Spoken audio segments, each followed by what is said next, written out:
गौतम बुद्ध की कहानियां ऐसी हैं जो मनुष्य के मूल भावों पर केंद्रित हैं। ये आज भी हमारा मार्गदर्शन करती हैं। इसी वजह से हिंदी में बुद्ध की कहानियां बेहद लोकप्रिय हैं। इस बात को ध्यान में रखते हुए आज हम आपके लिए एक बुद्ध की एक लोकप्रिय कहानी लेकर आए हैं। यह एक ऐसी कहानी है जो हर किसी से जीवन से जुड़ी हुई है। हमें उम्मीद है कि गौतम बुद्ध की ये कहानी आपको पसंद आएगी। क्रोध हर किसी को आता है। जब भी किसी की बात बुरी लगती है या किसी का व्यवहार पसंद नहीं आता है तो गुस्सा आ जाता है, और एक बार जब यह आता है तो फिर दिमाग से निकलने का नाम नहीं लेता। ऐसे में आप उस घटना को लेकर बैठ जाते हैं, उसके बारे में सोचते रहते हैं। हर समय वही बात दिमाग में घूमती रहती है। आप किसी से कोई भी बात करें, वह घटना बीच में आ जाती है। ऐसे में आप न चाहते हुए भी उस बारे में बात करने लगते हैं, उसकी शिकायत करने लगते हैं, और अगर उस समय वहां पर कोई बात करने वाला नहीं हुआ तो आप अपने आप से ही बातें करने लगते हैं, बड़बड़ाने लगते हैं। इस सब से उस व्यक्ति की सेहत पर तो कोई फर्क नहीं पड़ता, पर आपका नुकसान जरूर होता है। लेकिन अगर आप चाहें तो इस स्थिति से बच सकते हैं, इस नुकसान से खुद को बचा सकते हैं। कैसे, आइए जानते हैं महात्मा गौतम बुद्ध की इस कहानी के जरिए। नमस्कार दोस्तों, बोधि एक्टिवेटेड यूट्यूब चैनल पर आपका स्वागत है। इससे पहले आप इस वीडियो में खो जाएं, चैनल को लाइक और सब्सक्राइब जरूर करें। एक बार की बात है, एक गांव में गौतम बुद्ध का प्रवचन चल रहा था। वे कह रहे थे, जब हम क्रोधित होते हैं तो दूसरों को नुकसान पहुंचाने की कोशिश करते हैं, लेकिन उस समय हम इतने आवेशित हो जाते हैं कि हमारी सोचने समझने की ताकत समाप्त हो जाती है। इसलिए क्रोध में हम सही निर्णय नहीं ले पाते और अपना ही नुकसान कर बैठते हैं। बुद्ध की उस सभा में एक गुस्सैल स्वभाव का व्यक्ति भी शामिल था। उसे बात बात पर गुस्सा आ जाता था। आज भी वह अपने परिवार वालों से झगड़ कर आया था, और उस समय भी उसके दिमाग में उथल पुथल मची हुई थी। इसलिए उसे बुद्ध की बातें अच्छी नहीं लग रही थीं। उसे लग रहा था कि जैसे बुद्ध उसे डांट रहे हों, सबके सामने उसकी बेइज्जती कर रहे हों। से उठा और बुद्ध के पास जा पहुंचा। इससे पहले कि कोई कुछ समझता, उसने बुद्ध के मुंह इससे उस व्यक्ति का क्रोध भड़क गया। वह अपनी जगह पर थूक दिया।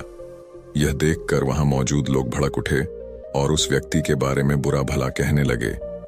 लेकिन बुद्ध अभी भी अपनी जगह पर शांत बैठे हुए थे। उन्होंने अपना चेहरा पोंछा और बोले, क्या बात है वत्स, तुम्हें कुछ कहना है? उस व्यक्ति ने बुद्ध की बात का कोई जवाब नहीं दिया। वह बिना कुछ कहे वहां से चला गया। यह देखकर एक व्यक्ति से नहीं रहा गया। उसने बुद्ध से पूछा, महात्मा, उस मूर्ख व्यक्ति ने आपका अपमान किया और आपने उसे कुछ नहीं कहा। उसकी बात सुनकर बुद्ध धीरे से मुस्कुराए और फिर बोले, तुमने शायद उस व्यक्ति का चेहरा नहीं देखा। वह बहुत परेशान लग रहा था।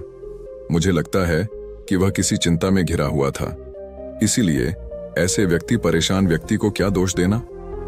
बुद्ध पर थूकने वाला व्यक्ति सभा से उठने के बाद अपने घर चला गया। वह दिन भर बेचैन रहा। उसे अपनी करनी पर पछतावा होता रहा। रात में भी वह सो नहीं पाया और बेचैनी में इधर उधर करवट बदलता रहा। अगले दिन वह फिर से बुद्ध की सभा में गया। वहां पहुंचते ही वह बुद्ध के चरणों में गिर पड़ा और रोने लगा। यह देखकर बुद्ध ने पूछा, क्या हुआ वत्स, तुम क्यों रो रहे हो? वह बोला, मैं वही दुष्ट व्यक्ति हूं जिसने कल आपका अपमान किया था। पता नहीं कल मुझ पर ऐसा कौन सा पागलपन सवार हुआ जो मैं ऐसी घृणित हरकत कर बैठा। कृपया मुझे क्षमा कर दें। बुद्ध बोले, कल की बातें तो कल ही समाप्त हो गईं वत्स। कल के बारे में आज क्या सोचना। अगर मैं उस घटना के बारे में सोचता रहता, क्रोध करता, तो उससे तो सिर्फ मेरा दिल दुखता। तुम्हें उससे कोई फर्क नहीं पड़ता। इसलिए बुरी घटना को याद रखना कोई समझदारी की बात नहीं है। इससे हमारी परेशानियां बढ़ जाती हैं और जीवन ठहर जाता है। इसीलिए अप्रिय बातों और अप्रिय घटनाओं को भूलने में ही समझदारी है। जो व्यक्ति ऐसी घटनाओं को भूल जाता है वही जीवन में आगे बढ़ता है, और जो उनमें उलझा रहता है उसका जीवन चक्रव्यूह के समान हो जाता है, जिसमें से वह चाहकर भी बाहर नहीं निकल पाता है। दोस्तों, गुस्सा करना बिल्कुल ऐसा होता है कि जहर तो आप प्रिय और कामना करें कि मर सामने वाला जाए।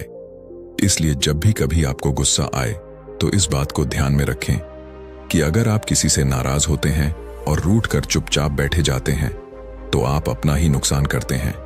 इससे आपके समय का तो नुकसान होता ही है, आपके शरीर का भी नुकसान होता है। इसलिए अप्रिय बातों और अप्रिय घटनाओं को लेकर बैठना कोई हल नहीं है। बेहतर है कि उन्हें भूलकर आगे बढ़े।